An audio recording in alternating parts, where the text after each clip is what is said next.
आज मैं आपको भगवती कॉलेज ऑफ फार्मेसी के द्वारा ये इन्फॉर्मेशन देने जा रहा हूँ कि किस तरह से आप अपना कैरियर ऑप्शन बना सकते हैं फार्मेसी के अंदर। यदि आपका पीएमटी में सिलेक्शन नहीं हुआ, घबराने की कोई बात नहीं है। आपके लिए भगवती कॉलेज ऑफ फार्मेसी में बड़े अच्छे कोर्सेज़ हैं। यहाँ मैं आपको सर से परिचय कराता हूँ और सर आपको जानकारी देंगे, कैरियर ऑप्शन बताएंगे। सर नमस्कार सभी को, मेरा नाम रजत सिंह है। मैं भगवती कॉलेज ऑफ फार्मेसी में असिस्टेंट प्रोफेसर हूँ। आज मैं आप लोगों को बताऊंगा क्या है, उसमें क्या क्या करियर अपॉर्चुनिटीज़ आपको मिल सकती है और क्या क्या चीज़ें आप इसके करने के बाद कर सकते हैं। पहले हम आपको ये जानकारी देना चाहेंगे कि फार्मा में कोर्सेज कौन कौन से होते हैं। सबसे पहला है आपका D pharm, diploma in pharmacy. दूसरा है आपका B pharm, bachelor in pharmacy. और तीसरा होता है आपका एम फार्म, यानी कि मास्टर्स ऑफ फार्मेसी, जो कि आप बी फार्म के बाद करेंगे। ठीक है, सबसे पहले आपको शुरुआत करके बताते हैं कि आप इन दोनों कोर्सेज को, यानी कि डी फार्म और बी फार्म को करने के बाद क्या क्या अपॉर्चुनिटीज़ को ग्रैब कर सकते हैं। सबसे पहला है प्रोडक्शन एंड मैन्युफैक्चरिंग, है ना। प्रोडक्शन एंड मैन्युफैक्चरिंग में क्या है, जितनी भी आपकी मेडिसिन वगैरह है उनके प्रिपेयर करने का, उन्हें टेस्ट करने का, वो सारा काम आप इसमें कर सकते हैं। दूसरा है आपका एकेडमिक्स। एकेडमिक्स में क्या है, आप बी फार्म लेवल से ही आप क्या है टीचिंग स्किल में आप एंटर कर सकते हैं, जिसकी बेसिस पे आप क्या है बी फार्म करने के बाद डी फार्म वाले बच्चों को पढ़ा सकते हैं, वहाँ पर भी अपॉर्चुनिटी मिल जाएगी। फिर नेक्स्ट लेवल आता है जब आप पोस्ट ग्रेजुएशन कर लेंगे, एम फार्म करने के बाद आप क्या होगा बी फार्म वाले बच्चों को भी पढ़ा सकते हैं।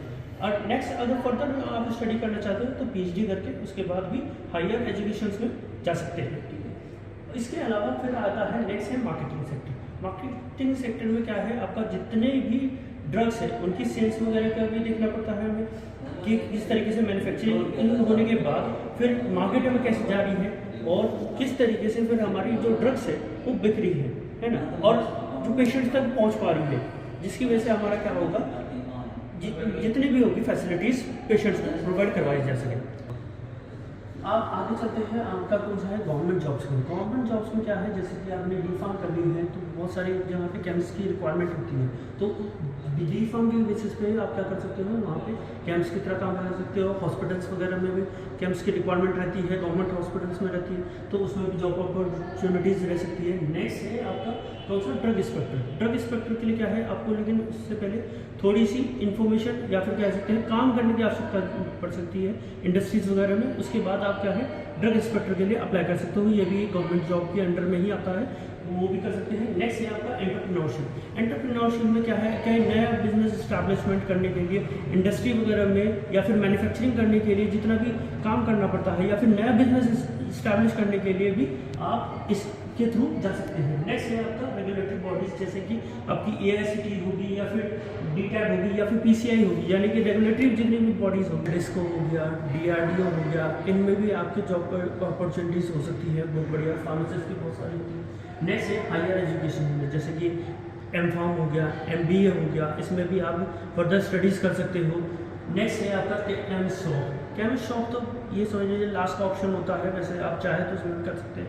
अपनी एक पर्टिकुलर एरिया के अंदर में भी आप क्या कर सकते हैं, मेडिकल स्टोर खोल सकते हैं और लाइसेंस आपको मिल ही जाएगा, क्योंकि बी फार्म करने के बाद आप लाइसेंस अप्लाई कर ही दोगे। ठीक है, नेक्स्ट है इसके अदर अपॉर्चुनिटीज़ में भी आएगा। अदर अपॉर्चुनिटीज़ में पहला है आपका न्यूक्लियर फार्मेसी। न्यूक्लियर फार्मेसी जैसे कि न्यूक्लियस प्रोडक्ट्स होते हैं, उनका इस्तेमाल क्या है डायग्नोसिस वगैरह में करा जाता है, तो उनमें भी यहाँ से काम करा जा सकता है। नेक्स्ट है फार्माकोथेरेपी, जैसे कि आपकी बॉडी पे वगैरह हम बहुत सारी थेरेपीज वगैरह भी देते हैं, उनके साथ मेडिसिन का इम्प्लीमेंटेशन कैसे करा सकता है वो भी इसके अंदर में आता है। नेक्स्ट है फार्माकोविजिलेंस।